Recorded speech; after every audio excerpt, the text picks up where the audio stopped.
بسم اللہ الرحمن الرحیم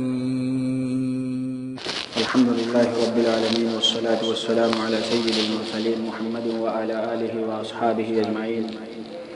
أما بعد أعوذ بالله من الشيطان الرجيم بسم الله الرحمن الرحيم والذين أوتوا العلم درجات وقال الله تبارك وتعالى قل هل يستوي الذين يعلمون والذين لا يعلمون إنما يتذكر أولو الألباب وقال النبي صلى الله عليه وسلم لا حسد إلا في اثنين رجل آتاه الله مالا فسلته على هلكته في الحق ورجل آتاه الله الحكمة فهو يقضي بها ويعلمها أو كما قال رسول الله صلى الله عليه وسلم. حضرات گرامی، برادران اسلام، نوجوان دوستو، میرے دینی ایمانی بھائیوں، اللہ تبارک و تعالی نے اپنے پیارے پیغمبر حضرت محمد مصطفیٰ صلی اللہ علیہ وسلم کو جس زمانے میں، جس ماحول میں، جس علاقے میں، جس ملک میں نبی اور پیغمبر بنا کر مبعوث فرمایا، آپ جانتے ہیں کہ اس وقت کا، اس زمانے کا ماحول کیا تھا، اس ملک کا اور اس شہر کا دستور کیا تھا. ہر طرف برائی ہی برائی عام تھی. آپ یہ بھی جانتے ہیں کہ برائی اس حد تک بڑھی ہوئی تھی کہ ایک انسان اپنی حقیقی بیٹی کو زندہ درکور کر دینا، زندہ مٹی میں دفن کر دینا بھی گناہ نہیں سمجھتا تھا. غرض ہر طرح کا ظلم و ستم معاشرے میں عام تھا، بد امنی عام تھی، لوگ اللہ کی توحید سے غافل تھے. چوری اور زنا کو برائی نہ سمجھا جاتا تھا. باپ کے مر جانے کے بعد باپ کی بیوی یعنی اپنی ماں سے شادی کر لینا، اپنی ماں کو اپنے پاس رکھ لینا، یہ کوئی جرم اور کوئی گناہ نہ سمجھا جاتا تھا. ایسے معاشرے میں، ایسے موقع پر، ایسے ملک میں پیارے پیغمبر حضرت محمد مصطفیٰ صلی اللہ علیہ وسلم کو اللہ تبارک و تعالی نے نبی اور پیغمبر بنا کر مبعوث فرمایا. اللہ کے نبی بھی اسی معاشرے میں پروان چڑھے، اسی معاشرے میں بڑھے، لیکن کبھی بھی اللہ کے نبی کسی ایسی محفل میں، کسی ایسی مجلس میں، کسی ایسی میٹنگ میں، کسی ایسی جگہ اللہ کے نبی شریک نہ ہوئے جو برائی کی ہو، جو بدی کی ہو، جو شر کی طرف لے جانے والی ہو، جو فتنہ اور فساد کی ہو. ایسی مجلس اور ایسی محفل میں شریک نہ ہوئے، بلکہ تقریباً اللہ کے نبی صلی اللہ علیہ وسلم کی عمر پاک جب 35 سال کی تھی، تقریباً 35 سال کی عمر میں کفار و مشرکین نے، جبکہ ابھی اللہ کے نبی نہیں ہوئے ہیں، اللہ کے نبی اور پیغمبر نہیں بنے ہیں، اس موقع پر کفار و مشرکین نے، مکہ کے رہنے والوں نے ایک میٹنگ کی ہے، لوگوں کو جمع کیا ہے، اس مقصد سے جمع کیا ہے تاکہ مظلوم کی داد رسی کی جائے، جس پر ظلم کیا جا رہا ہے اس کا ساتھ دیا جائے اور ظالم کا ہاتھ پکڑ کر کے ظلم سے روکا جائے، اور راستہ چلنے والوں کے مال و دولت پر جو ڈاکہ ڈالا جاتا ہے، ان ڈاکہ ڈالنے والوں اور ڈاکہ زنی کرنے والوں کو ڈاکے سے اور چوری سے باز رکھا جائے. ان امور کے لیے ایک مجلس اور ایک محفل اور ایک میٹنگ ہوئی. اللہ کے نبی صلی اللہ علیہ وسلم اس میں شریک ہوئے. جب اللہ کے نبی بنائے گئے، نبوت کے زمانے میں اللہ کے نبی فرمایا کرتے تھے کہ جو میٹنگ اور جو مشورہ اور جو معاہدہ اور جو عہد و پیمان اس موقع پر کفار و مشرکین نے کیا تھا، آج بھی اگر اس جیسا معاہدہ اور عہد و پیمان کریں تو میں اس میں شرکت کے لیے آج بھی تیار ہوں. اللہ کے نبی صلی اللہ علیہ وسلم کی عمر پاک 40 سال کی ہوئی. رسول اللہ صلی اللہ علیہ وسلم کی نبوت و رسالت کا اعلان ہوا. اللہ تبارک و تعالی نے قرآن پاک کی پہلی آیت یعنی قرآن پاک کی 96ویں سورت کی ابتدائی 5 آیات نازل فرمائی. جو آیات اور جو سورت اللہ نے نازل فرمائی، اس سورت کا نام اور جو آیات پیارے پیغمبر پر نازل ہوئی، ان کا مفہوم اور ان کا مقصد اللہ تبارک و تعالی جانتا ہے اور دنیا بھی جانتی ہے کہ دنیا میں سب سے بڑا جرم اگر کوئی ہو سکتا ہے تو ایک اللہ کی وحدانیت کا انکار، یہ سب سے بڑا جرم ہے. دنیا میں اگر سب سے بڑا کوئی گناہ ہو سکتا ہے جو گناہ انسان کو دہکتی ہوئی جہنم میں لے جانے والا ہے، وہ گناہ ایک اللہ کی وحدانیت کا انکار ہے۔ اس کے بعد دنیا میں جو سب سے بڑا گھناؤنا جرم ہے وہ اللہ کے انکار کے ساتھ اللہ کی ذات و صفات میں کسی کو شریک کرنا ہے۔ پھر تیسرا گھناؤنا جرم جو اس کائنات میں ہے وہ اللہ کی ذات کے بعد حضرت محمد مصطفیٰ صلی اللہ علیہ وسلم اور ان کے علاوہ دیگر انبیاء علیہ السلام کی نبوت اور رسالت کا انکار کرنا ہے۔ جو سب سے بڑا گھناؤنا جرم ہو سکتا ہے، جس کو کفر کہا جاتا ہے، جسے شرک کہا جاتا ہے، یہ سب سے بڑا گھناؤنا جرم ہے۔ اللہ تبارک و تعالیٰ نے جو آیات سب سے پہلے نازل فرمائی قرآن پاک میں، اللہ نے ان آیات میں اس گھناؤنے جرم سے انسانوں کو نہیں روکا۔ سب سے پہلے یہ دعوت انسانوں کو نہیں دی کہ دیکھو تم 360 بتوں کی پوجا کرنے والے ہو، تم 360 بتوں کو چھوڑو اور ایک اللہ کے سامنے ماتھا ٹیکنے والے بن جاؤ۔ اللہ نے قرآن پاک کی ان آیات میں یہ میسج اور یہ پیغام نہیں دیا دیکھو تم اللہ کے ساتھ میں 360 بتوں کو شریک کرنے والے ہو، تم ان شرکتوں کو چھوڑو اور ایک اللہ کے سامنے سجدہ کرنے والے بن جاؤ۔ یہ میسج اور یہ پیغام ان آیات میں نہیں دیا گیا، نہ ہی ان آیات میں اللہ تبارک و تعالیٰ نے عام انسانیت کو یہ پیغام دیا کہ دیکھو یہ رسول، یہ محمد اور یہ احمد، یہ عبداللہ کا بیٹا، یہ آمینہ کا لخت جگر تم میں نبی اور پیغمبر بن کر آیا ہے، تم اس کی نبوت اور رسالت پر ایمان لاؤ۔ ان تینوں گھناؤنے جرم سے روکنے کے لیے قرآن پاک کی کوئی آیت اللہ نے نازل نہیں فرمائی، بلکہ سب سے پہلے قرآن پاک کی جن آیات کا نزول ہوا اور جس لفظ سے قرآن کی شروعات ہوئی اور وہی لفظ قرآن کی اس سورت کا نام بھی بنا، وہ قرآن پاک کی آیت اقرأ بسم ربک الذی خلق خلق الانسان من علق، اس میں دعوت انسانوں کو یہ دی گئی ہے اے انسانوں پڑھو پڑھو، اے انسانوں پڑھو، اقرأ بسم ربک الذی خلق، اے انسانوں پڑھو۔ یہ پیغام نہیں دیا گیا ایک اللہ کے سامنے ماتھا ٹیکو، یہ پیغام نہیں دیا گیا کہ چوری کو چھوڑ دو، یہ پیغام نہیں دیا گیا کہ زنا گھناؤنا جرم ہے اس کو چھوڑ دو، یہ پیغام نہیں دیا گیا کہ یہ رسول تم میں رسول اور نبی بن کر آیا ہے، اس کی نبوت اور رسالت پر ایمان لاؤ، بلکہ سب سے پہلے وہ معاشرہ اگرچہ برائیوں میں ڈوبا ہوا معاشرہ ہے، قتل و غارت گری اور چوری اور زنا ہر قسم کی برائی اس میں عام ہے، لیکن سب سے پہلے عام انسانیت کو جو پیغام قرآن کے ذریعے سے دیا جا رہا ہے وہ پیغام پڑھنے اور پڑھانے کا ہے، وہ پیغام تعلیم اور تعلم کا ہے۔ کیوں؟ انسان جانتا ہے کہ معاشرے میں برائی اسی وقت جنم لیتی ہے جب انسان جہالت کے دلدل میں ڈوبا ہوا ہوتا ہے، کفر اسی وقت وجود میں آتا ہے جب انسان تعلیم سے دور ہوا ہوتا ہے، ایک اللہ کے سجدے کو چھوڑ کر کے غیر اللہ کے سامنے سجدہ اسی وقت کیا جاتا ہے جب انسان جہالت اور نادانی میں ڈوبا ہوا ہوتا ہے، علم اور علم دین سے دور ہوا کرتا ہے۔ اسی لیے پیارے پیغمبر محمد مصطفیٰ صلی اللہ علیہ وسلم پر قرآن پاک کی جو سب سے پہلے آیت نازل ہوئی، اس آیت میں اللہ نے یہی پیغام دیا، پڑھو۔ ہاں پڑھنا ہے تو کیسے پڑھنا ہے؟ ایک کالج میں پڑھنے والا، کرسچن کالج میں پڑھنے والا ایک اسٹوڈنٹ بھی پڑھتا ہے، وہ اپنے علم کا آغاز کرتا ہے، اس کی کتاب کھل جاتی ہے اور شروع ہو جاتی ہے۔ ایک ہندو اسکول میں پڑھنے والا اسٹوڈنٹ بھی ہوتا ہے، وہ کفریہ اور شرکیہ ترانے گنگنا کر کے اپنی تعلیم کا آغاز کرتا ہے۔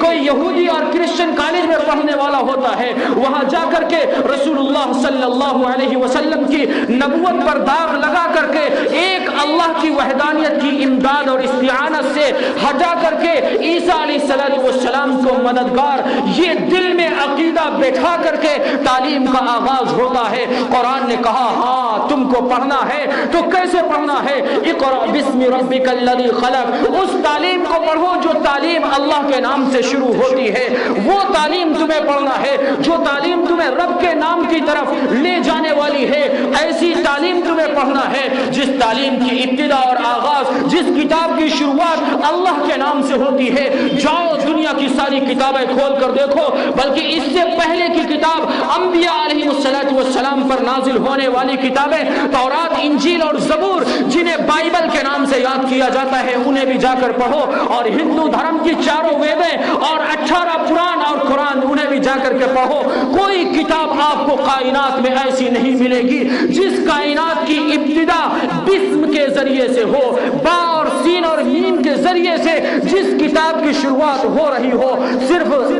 اس دنیا کے اندر ایک واحد کتاب ہے جس کتاب کی شروعات با سین میم بسم کے ذریعے سے ہوئی ہے، یعنی اللہ کے نام سے اس کی شروعات ہو رہی ہے، وہ ہے اللہ کا قرآن، وہ ہے اللہ کی کتاب۔ اللہ تبارک و تعالیٰ نے عام انسانیت کو پیغام دیا ہے، آؤ اس قرآن کی طرف بڑھو۔ اگر قرآن کا علم تمہارے اندر آ گیا تو پھر سنو، شرک بھی تم سے دور بھاگے گا، کفر بھی تم سے دور بھاگے گا، زنا بھی تم سے دور بھاگے گا، چوری بھی تم سے چھوٹ جائے گی، قتل و غارت گری بھی تم سے چھوٹ جائے گی۔ ہاں، یہ تعلیم اگر تم میں ہے، گناہ ہو سکتا ہے اس تعلیم کے ساتھ ساتھ، جرم ہو سکتا ہے اس تعلیم کے ساتھ ساتھ، قرآن کا علم رکھنے والا بھی چور ہو سکتا ہے، بالکل ہو سکتا ہے، لیکن لیکن لیکن لیکن گنہگار وہ بھی ہوگا جو جہالت میں ڈوبا ہوا ہے، جو قرآن کا علم رکھنے والا ہے، گنہگار وہ بھی ہوگا۔ لیکن آؤ اللہ کا قرآن کھول کر دیکھو، اللہ کا قرآن کہتا ہے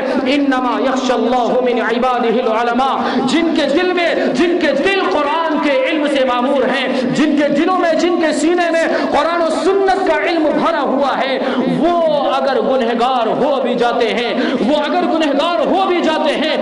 اللہ کی بارگاہ میں آ کر کے ان کے دل میں پہلے یہ جذبہ پیدا ہوتا ہے کہ پہلے وہ گناہوں سے معافی مانگنے والے ہوتے ہیں، خشیت ان کے دلوں میں پہلے پیدا ہوتی ہے۔ جو جاہل اور علم سے دور ہوا کرتا ہے اس کے دل میں خشیت بعد میں پیدا ہوتی ہے۔ یہی وجہ تو ہے ایک مصلی کا امام ہوتا ہے، یہی وجہ ہے ایک مصلی کا امام ہوتا ہے، بظاہر اس سے کوئی غلطی نہیں ہوتی ہے، آپ دیکھتے ہیں بظاہر اس سے کوئی غلطی نہیں ہے، لیکن وہ ایک اللہ کی پکڑ کا خیال کرتے ہوئے نماز میں غلطی ہو جانے کی وجہ سے سجدے سہو کر لیتا ہے۔ کسی کو یہ نہیں دیکھتا ہے کہ عام انسان، عام جنتا نہیں دیکھ رہی ہے، لہذا ہم سجدہ نہ کریں، بلکہ اس عالم دین کے دل میں اللہ کا ڈر، اللہ کا خوف، اللہ کی خشیت ہوتی ہے۔ یہی خشیت اسے مجبور کرتی ہے کہ دیکھ تیرے دل میں قرآن، تیرا دل قرآن کے سینے سے، قرآن کے علم سے تیرا سینہ معمور ہے، تو عوام الناس کا خیال نہ کر کے یہ نہ سوچ لوگ تجھے کیا کہیں گے کہ تو نماز میں تیرا دل کہاں غافل رہتا ہے، یہ مت سوچ کہ عوام الناس اور پبلک یہ کہے گی کہ نماز پڑھتے ہوئے بھی 3 رکعت اور 4 رکعت کا تجھے خیال نہیں رہتا، تجھے یہ نہیں پتا ہے کہ اتحیات کے بعد اب ہمیں کھڑے ہو جانا ہے، تو نے درود شریف شروع کر دی ہے۔ بلکہ وہ ان سب تانوں کی پرواہ نہ کر کے صرف ایک اللہ کی گرفت سے بچنے کے لیے اور تمام پیچھے مقتدیوں کی نمازوں کو صحیح اور درست باقی رکھنے کے لیے وہ فوراً امام اور عالم دین، وہ حافظ قرآن، وہ مصلی پر کھڑا ہونے والا امام سجدے میں گر جاتا ہے تاکہ پیچھے مقتدیوں کی نماز بھی صحیح ہو جائے۔ کہیں یہ عالم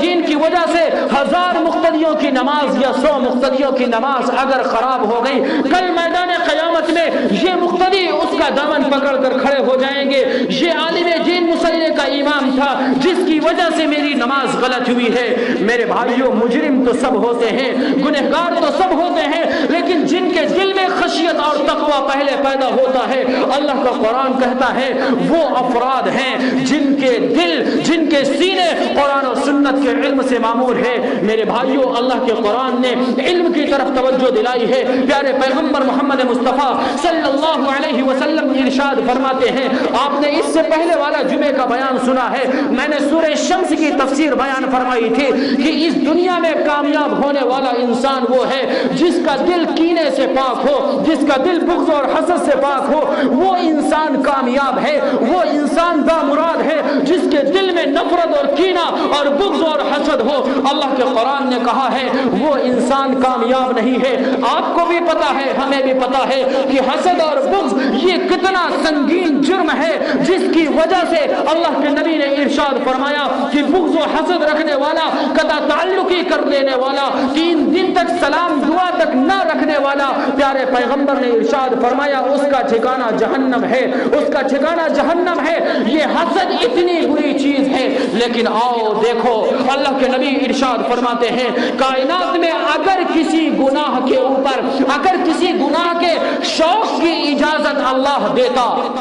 اگر دنیا میں اللہ کسی گناہ اور کسی برائی کے شوق کی اور جذبے کی اجازت دیتا، کسی گناہ کے اپنانے کے شوق کی اگر اللہ کائنات میں اجازت دیتا، تو وہ یہی گناہ تھا جسے حسد کہا جاتا ہے۔ کون سا حسد؟ کس چیز کے اوپر حسد؟ علم دین کے اوپر حسد کیا جائے، علم دین اور عالم کے اوپر حسد کیا جائے کہ یہ حسد، یہ علم رکھنے والا انسان ہے، اس سے حسد رکھنا یعنی اس کے علم دین کی وجہ سے کہ یہ عالم دین ہے، اس کا سینہ قرآن و سنت سے معمور ہے، اس کے اوپر حسد رکھا جائے۔ اگر اجازت ہوتی کسی گناہ کی کائنات میں تو عالم دین سے حسد کی اجازت ہوتی، لیکن حسد کی اجازت نہیں دی ہے قرآن نے، نہ اللہ کے پیارے پیغمبر نے۔ اللہ کے نبی ارشاد فرماتے ہیں، عبداللہ ابن مسعود فرماتے ہیں لا حسد الا فی اثنین رجل آتاہ اللہ مالا فسلطہ علی ہلکتہ فی الحق۔ کائنات میں کوئی چیز حسد کے لائق نہیں ہے۔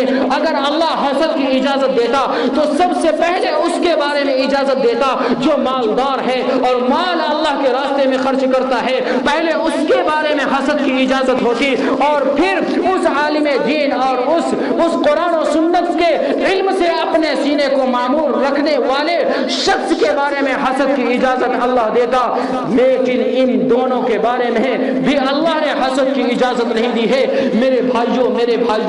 گناہ حسد اتنا بڑا ہوا ہے، لیکن پھر بھی اگر اجازت کہیں مل رہی ہے، اگر کہیں اجازت ہو سکتی تھی تو وہ عالم دین کے بارے میں ہو سکتی تھی۔ دوسرا مطلب اس حدیث پاک کا، حدیث کے ماہرین بیان فرماتے ہیں، شارحین حدیث بیان فرماتے ہیں کہ اللہ کے نبی صلی اللہ علیہ وسلم نے ارشاد فرمایا دنیا کے اندر بھلائیاں تو بہت سی ہیں، نماز پڑھنا یہ بھی بھلائی ہے، روزہ رکھنا یہ بھی بھلائی ہے، خیر کی دعوت دینا یہ بھی بھلائی ہے، قرآن کی تعلیم دینا یہ بھی بھلائی ہے، یہ ساری کی ساری بھلائیاں ہیں، لیکن ان بھلائیوں کی طرف اتنی شدت کے ساتھ اللہ کے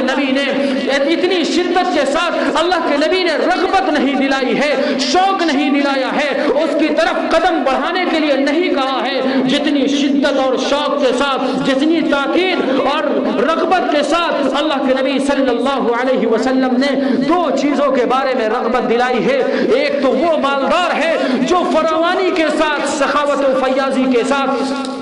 اپنا حلال کمائی، اپنی حلال کمائی، خون پسینے کی حلال کمائی اللہ کے راستے میں سخاوت و فیاضی کے ساتھ خرچ کرنے والا ہے۔ اللہ نے اس کی رغبت دلائی ہے، اس مالدار کو دیکھو اور تم بھی کنجوسی اور بخیلی سے باز آؤ اور تم بھی اللہ کے راستے میں خرچ کرنے والا بنو۔ اور دوسرا پیغام دیا، دیکھو یہ عالم دین ہے جس نے 15 سال اپنی زندگی، اپنی جوانی کا قیمتی عرصہ اللہ کا دین حاصل کرنے کے لیے، محمد مصطفیٰ صلی اللہ علیہ وسلم کی سنت اور حدیث کا علم حاصل کرنے کے لیے اپنی زندگی اور جوانی کو صرف کر رہا ہے۔ تم جہالت سے دور نکلو، بے دینی سے دور نکلو، ظلمت سے دور نکلو، آؤ علم کی روشنی کی طرف آؤ، علم کے نور کی طرف قدم بڑھاؤ، جہالت کو چھوڑو، کیونکہ جہالت گمراہی کی طرف لے جانے والی ہے۔ یہ 2 چیزیں ہیں جن کی طرف اتنی شدت کے ساتھ، اتنی تاکید کے ساتھ، اتنے زور کے ساتھ اللہ کے نبی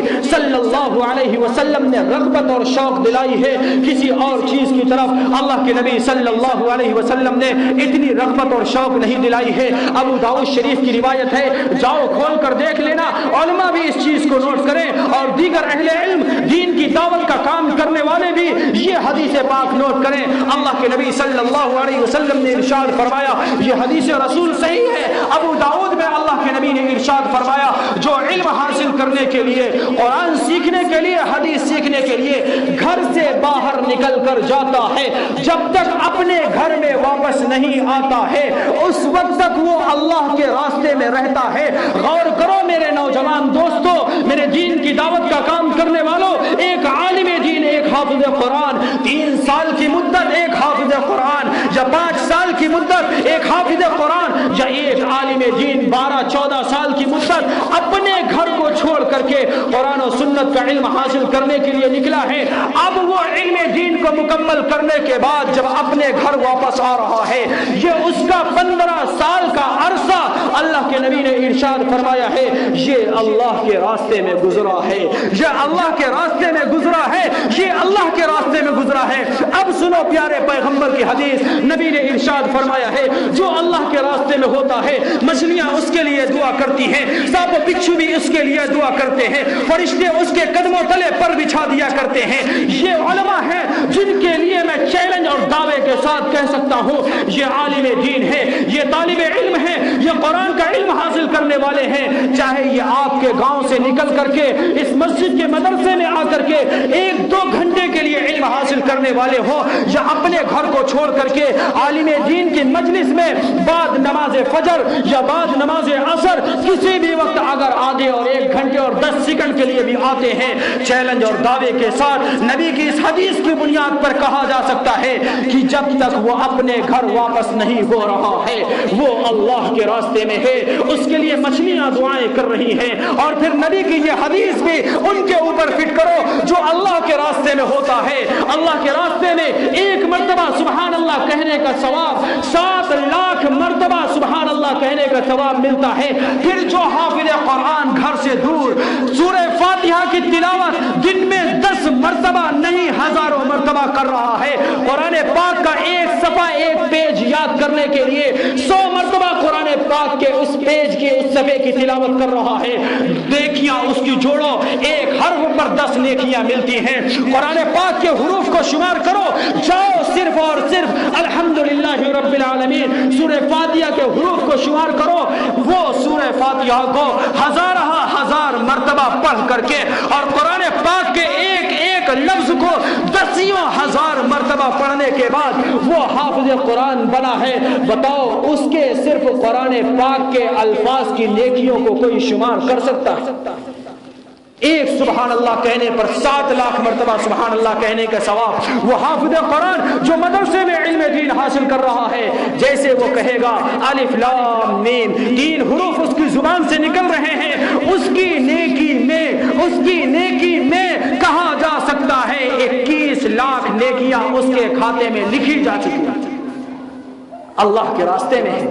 1 سبحان اللہ کہنے پر 7 لاکھ، 1 حرف پر 10 نیکیاں، تو وہ 1 حرف 1 نیکی بنتی ہے، تو 1 نیکی کو 7 لاکھ نیکیاں بناؤ تو 3 حرف 21 لاکھ نیکیاں بن جاتی ہیں۔ میرے بھائیوں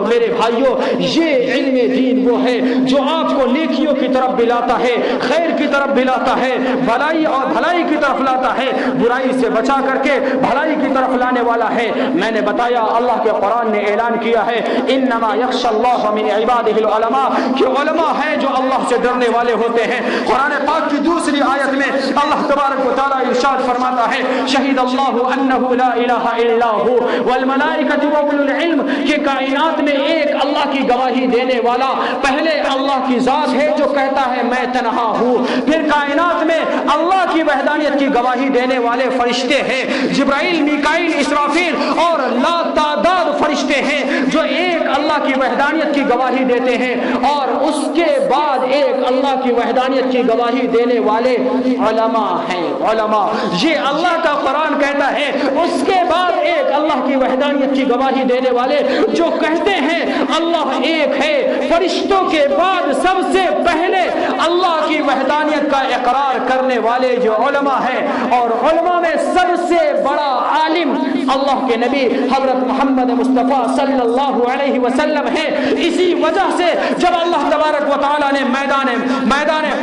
عالم ارواح میں تمام روحوں کو جمع کر کے سوال کیا تھا بتاؤ میں تمہارا رب ہوں یا نہیں ہوں، تو کائنات کا سب سے بڑا عالم اللہ کے نبی حضرت محمد مصطفیٰ صلی اللہ علیہ وسلم نے سب سے پہلے اقرار کیا تھا ہاں اے میرے اللہ آپ میرے رب ہیں، آپ تنہا ہیں۔ جب اللہ کے نبی نے وحدانیت کا اقرار کیا تھا، نبی کو دیکھ کر کے دوسرے نبیوں نے جو نبی سے کم علم رکھنے والے ہیں انہوں نے اقرار کیا تھا، پھر پوری دنیا کے علماء نے اقرار کیا تھا اے اللہ تو ایک ہے، تو واحد اور خالق ہے، پھر عام جنتا اور عام پبلک کی ارواح نے ایک اللہ کی وحدانیت کا اقرار کیا تھا۔ میرے بھائیوں، یہ علم ہے جو آپ کو اللہ کے قریب کرتا ہے، یہ علم ہے جو آپ کو اللہ کی وحدانیت کی طرف لے کر جاتا ہے۔ میرے بھائیوں، اس علم کی طرف بڑھیں، بچے بھی بڑھیں، جوان بھی بڑھیں، بوڑھے بھی بڑھیں۔ کتنے افسوس کی بات ہے، 70 سال تک نمازیں پڑھنے والا اور خود نمازوں کی دعوت دینے والا بالکل چیلنج کے ساتھ اس کا اتحیات بھی درست نہیں۔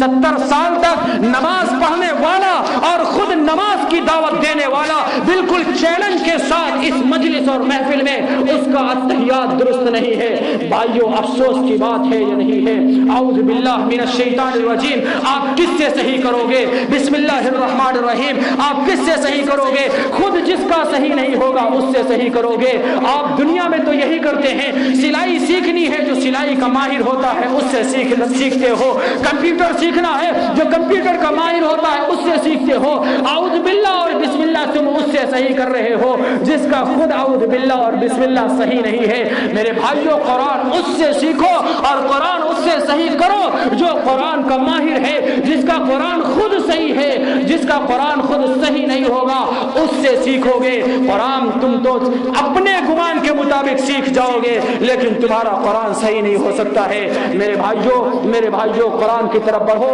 اللہ کی طرف بڑھو، اللہ کی طرف بڑھو۔ قرآن کا علم اور سنت کا علم اللہ سے قریب کرنے والا ہے، خیر سے قریب کرنے والا ہے۔ میں نے بالکل یہ بات نہیں کی، میں پھر اپنی بات کو دہراتا ہوں۔ گنہگار دنیا میں سارے انسان ہوتے ہیں، میں نے آپ کو بتایا، لیکن گناہ پر ندامت اور افسوس اگر کسی کے دل میں اللہ کی ڈر کی وجہ سے پہلے ہوتی ہے تو وہ اہل علم ہوا کرتے ہیں، وہ علماء ہوا کرتے ہیں۔ میرے بھائیوں، انبیاء کے بعد اس دنیا میں جو سب سے بڑے عالم ہیں وہ صحابہ گزرے ہیں۔ صحابہ میں سب سے بڑے عالم ابو بکر صدیق گزرے ہیں۔ دیکھو، ابو بکر صدیق کے دل میں خیال آ رہا ہے کہ ابو بکر صدیق منافق تو نہیں ہو گیا ہے، صحابی رسول سے گناہ ہو جاتا ہے۔ اللہ کے نبی کے پاس صحابی آتے ہیں، یا رسول اللہ ہم سے گناہ ہو گیا ہے، ہمیں پاک کر دیجئے۔ یہ نبی سے علم حاصل کرنے والے صحابہ ہیں، نبی کی صحبت اختیار کرنے والے ہیں، ان کا علم یقینی ہے، حتمی ہے، قطعی ہے، یہ ڈائریکٹ علم حاصل کرنے والے ہیں۔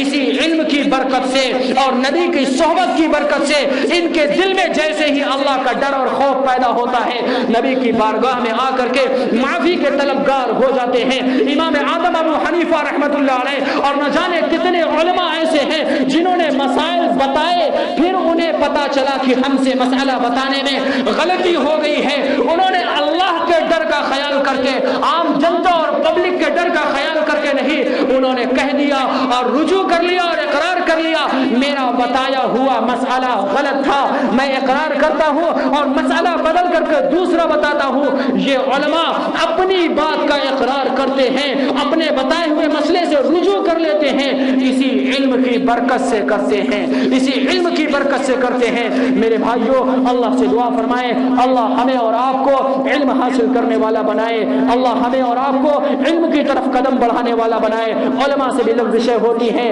خطائیں ہوتی ہیں، اختلافات ہوتے ہیں، انتشار ہوتے ہیں۔ میں خود اپنی ذات سے اور اپنی ذات کے حوالے سے جتنے علماء ہیں ان سے بھی جو غلطیاں، جو لغزشیں، جو خطائیں ہوں، ان سب سے آپ کی بارگاہ میں دعا کرتے ہیں کہ آپ اپنے سینوں کو کینے سے پاک کریں، ہر ایک اپنے دل کو کینے سے اور بغض اور حسد سے پاک کریں۔ اگر آپ کا دل سینے سے پاک نہیں، میں نے کل بھی کہا تھا، اس سے پہلے بھی کہا تھا، اور میں اپنی ذات کے بارے میں ہمیشہ پہلے کہتا ہوں کہ اگر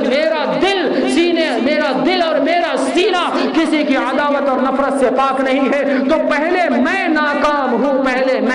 ہوں، اور آپ کا دل اگر سینہ کینہ اور عداوت سے پاک نہیں ہے تو آپ بھی ناکام ہیں، عالم بھی ناکام ہے، غیر عالم بھی ناکام ہے۔ میرے بھائیوں، اپنے سینے کو ہم بھی پاک کریں، آپ بھی اپنے سینوں کو پاک کریں، علم کی طرف قدم بڑھائیں، اہل علم کو سمجھیں، علم حاصل کرنے والے طلبہ کو فضیلت سمجھیں، علم حاصل کر چکے ہیں جو علماء ان کی اہمیت کو سمجھیں۔ اللہ کے نبی نے ارشاد فرمایا، ایک عالم دین ہوتا ہے، ایک طرف 1000 عابد ہیں، ایک طرف ایک عالم ہے، یہ عالم دین اللہ کی بارگاہ میں 1000 عابدوں سے افضل ہے۔ پیارے پیغمبر نے فرمایا، ترمذی شریف کی روایت ہے، ایک طرف 1000 1000 تہجد گزار ہیں، اللہ کی بارگاہ میں رونے والے گڑگڑانے والے ہیں۔ ایک طرف ایک عالم دین ہے، صرف 5 وقت کی نمازیں پابندی سے ادا کرنے والا، نماز روزہ حج زکات کرنے والا ہے، بہت زیادہ نفلیں نہیں پڑھ پاتا ہے، تہجد اور اشراق اور چاشت اور اوابین کی پابندی نہیں کر پاتا ہے، لیکن فرض نمازیں پابندی سے ادا کرنے والا ہے۔ پیارے پیغمبر نے ارشاد فرمایا اللہ کی نگاہ میں اس عالم کا مقام زیادہ ہے۔ میرے بھائیو، اپنا مقام بھی سمجھو، ایمان والوں کا بھی مقام سمجھو، اہل علم کا مقام بھی سمجھو۔ اللہ سے دعا فرمائیں اللہ ہمیں اور آپ کو عمل کی توفیق عطا فرمائے۔